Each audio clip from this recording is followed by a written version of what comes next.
Dear student, my name is Dr. Srinivas Goli. I am an assistant professor in population studies at Jawaharlal Nehru University. Under UGC MHRD's E-Pathshala program, we are dealing a paper on population structure and characteristics. Within this paper, today I am presenting a module on sex and gender. In this module, our learning objectives are to understand the concept of sex and gender, to understand the difference between sex and gender, to understand the sex roles and gender roles, to understand the theories of gender differences. However, before going to the concept of sex and gender, we need to know why we need to study gender itself. What are the gender questions which are important for the understanding of the gender and sex differences? The important gender questions are: what happens if gender inequality is not ensured? How does gender inequality affect women? Are there any other gender related challenges? But why should gender equality matter to me? What can we do to fix these issues? Answers to all these questions lies in understanding gender itself. Though among all the rationalists for the study in gender, the important rationale comes out to be the economic reasons to study gender. Women and girls represent half of the world's population, therefore half of its potential. Today, gender inequality persists everywhere and stagnates not only social progress but also economic progress. Gender inequality is not only a persisting moral and social issue but also critical economic challenge. If women who account for half of the world's working age population and do not achieve their full economic potential, the global economy will suffer and the country's economies will suffer. The many studies have counted the global economic loss due to gender inequality. It is as high as $12 trillion loss due to women's inequality, gender inequality in the world, and it is substantially contributing to the lack of global economic growth as its potential. Gender parity is a moral issue. It is a human right issue. Therefore, it is important to understand the concept of gender, but the understanding the problem of gender lies in understanding gender itself and how does it differ from sex. If you look at the concept of gender and sex as an aspect of one's biological makeup that depends on whether one is born with a distinct male or female genitals and genetic program that releases either male or female hormones to stimulate the development of one's reproductive system. Gender, one's sense of being male or female and playing masculine or feminine roles in a ways defined and appropriate by one's culture and society. If you look at this figure, sex is a biological term which is apparent from the physical appearances of these male and female bodies, whereas gender is a social term. If you look at these two people, the men wearing a different dress compared to a female, and female have a different cultural attribute which is visible in the form of their dress culture. Unlike sex, gender is not determined just by biology. Research shows that babies first develop a vague sense of gender identity between as low as age from age 2 to 3 years. The social learning of gender starts at the childhood. Once the social learning of gender takes hold, it is apparently very difficult to undo also, even by means of constructive surgery or hormones or parental or professional pressure. Thus, one can say that gender is an anatomy and physiology and genes and hormones, while sex is anatomy, physiology, genes and hormones, and gender is the roles, traits, behavior and power.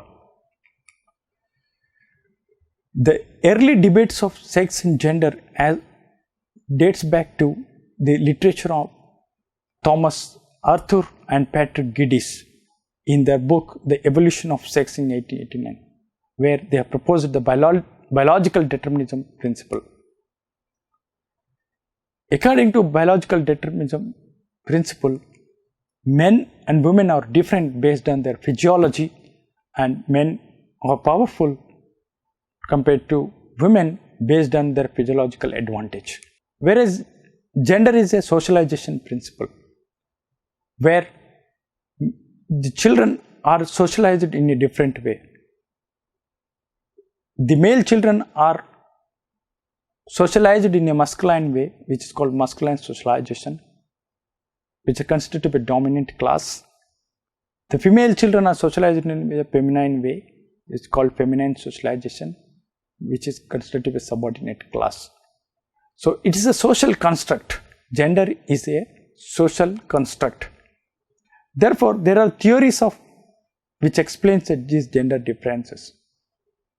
The first theory is essentialism, a school of thought that sees gender differences as a reflection of biological difference between women and men, which is also called functionalist theory, which says that the male sex and female sex performs a different functions based on which these have a difference in the social world. And based on their functional differences and physiological advantage of male, the male got more power compared to female. But this was rejected by the social constructionism. A school of thought sees gender differences as a reflection of gender social positions occupied by women and men.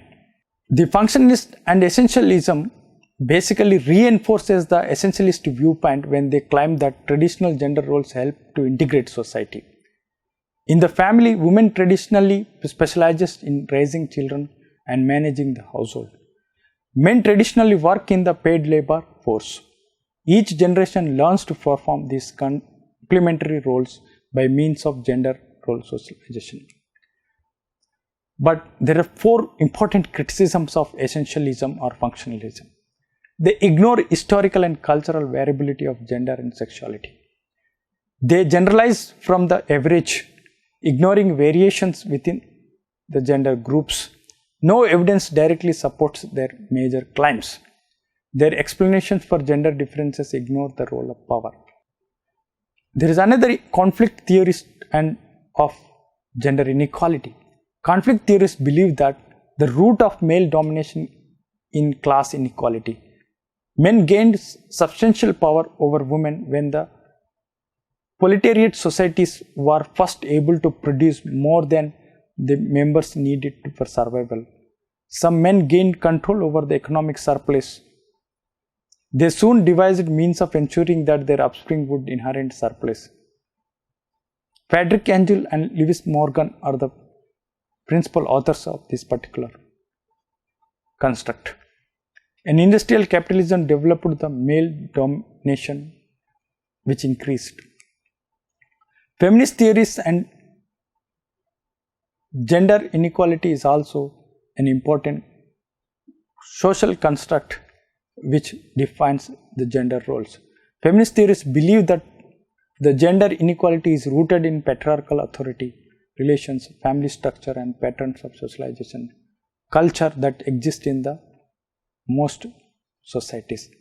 Women's reproductive function is the basic root for men's domination over female. Next, gender socialization is another important process which defines gender roles for male and female.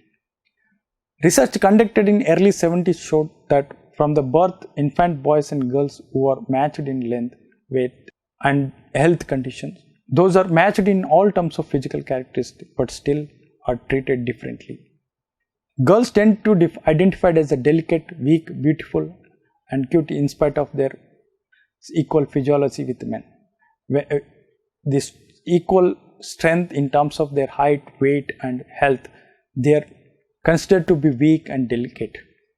Boys tend to be identified as strong, alert and well coordinated. But often this dichotomous discussion between male and female loses the question of third gender. In a contemporary society, third gender is gaining importance because it is a human rights issue. It is a moral issue to treat third gender as equal as the male and female and give their basic human rights and ensuring the dignified life to them. Measuring gender bias, equality and equity are very important for studying the gender and sex concepts.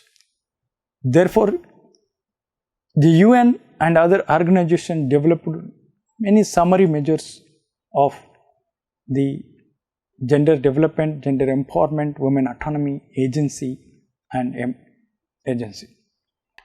GDP losses due to economic gender gaps in selected countries shows that the many countries losing a huge amount of GDP loss, even as high as 30% or more than 30% of the country's GDP is losing due to existing gender gaps. For example, countries like Central Asian countries like Qatar, Oman, Iran, UAE, which are economically developed countries, even losing as high as 30% of their GDP.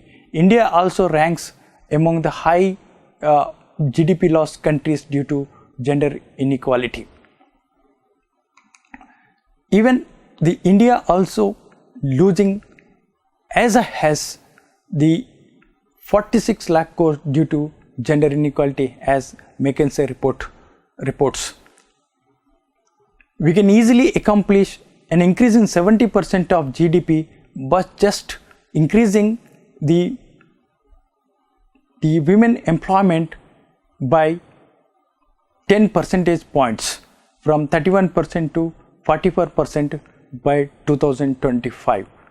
Just reducing the gap in one form of gender gap, that is employment, is able to increase the Indian GDP up to 70%, which is a huge economic boost for the country if we can reduce the gender gap. But if you look at the India's position in the global ranking, also India's different states of India in terms of their gender parity or gender inequality, the situation is not so good. Especially all the central Indian states have as low as the 0.49 to 0.42 in terms of their female empowerment index, which is considered to be extremely high inequality in the global standards. Particularly the state like Bihar, which has as low as 0.42. And these are the highly populated states which contribute huge population to the India. Unless we improve gender parity in these states, it is very difficult for India to continue its higher economic growth and achieve the double-digit growth. Even those states which have highly developed, considered to be highly developed, they do not have a better gender empowerment index or female empowerment index. There is a need to improve gender empowerment index in all these states. For example, if you look at another important indicator, gender parity index, and how the Indian states fares in terms of it, again most of the central Indian state which ranks at the bottom in terms of gender parity index. Uttar Pradesh, Madhya Pradesh, Assam, Jharkhand and Bihar comprises the bottom 5 states, whereas Mizoram, Meghalaya, Kerala, Sikkim and Goa comprises the top 5 states. So the range is varying from 0.702 in Mizoram to 0.42 in Bihar. If you look at the employment trends in India, this is continuously dropping and with increasing education, more surprisingly, they are dropping with increasing education. This is something which is surprising, and also it shows how the women's status in the country like India and how the gender empowerment is going on in the country. Even women empowerment or lesser women empowerment or higher gender inequality or lesser gender parity is also contributing hugely to the demographic and health consequences, negative consequences. The lower women's status contributes to higher fertility, lower health status on both women and children, and lower nutritional status of both women and children. But especially the early marriages and childbearing, which not only contributes to deteriorating women's own health status and nutritional status, but also they contribute to deterioration of their children's health and nutrition status. The early marriages and childbearing, which also contribute indirectly to lower educational attainment, effect on work status and their lower incomes, effect on their autonomy and fertility choices, which ultimately contributes to their lower status in terms of both demography, economy, social and health. Overall,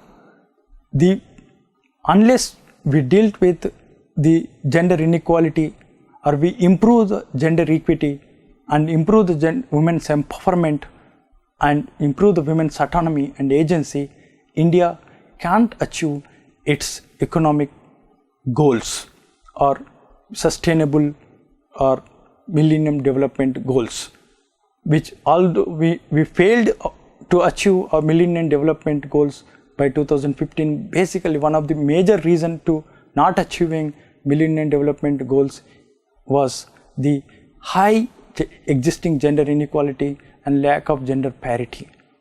And by 2013, we are targeting to achieve the many sustainable development goals. But again, achieving sustainable development goals also depends mostly on the how far we do better in terms of reducing gender gap, increasing gender equity and improving gender parity, because these are very important to achieve many of the goals mentioned under sustainable development. So understanding gender and sex involves some of the big questions, that is, to what extent does biology influence maleness and femaleness? So is there any relationship between sex and gender, and how the biology influence maleness and femaleness? Understanding this particular thing is very important. The second question is, are males dominate over females in all societies?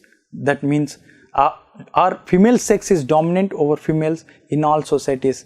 Then why, if there is only female sex matters, the domination of male should be consistent across all females, whether that is true or not, that is important. How similar are gender roles throughout the world? Okay, if the gender is uniform across the societies, or gender constructs are uniform across societies, that reflects in gender roles also? Are the gender roles are equal across the societies or not? Do women and men in the same culture communicate differently, or they communicate in the same way? This is also one of the important aspects. Then, how can extreme gender ideology lead to exploitation of women? This is another important question which need to be dealt in this particular module. There are important references for particular this module are as follows. The Giddens, Social Theory and Modern Socialization, important. Gideon's sociology, a brief but critical introduction, is also very important.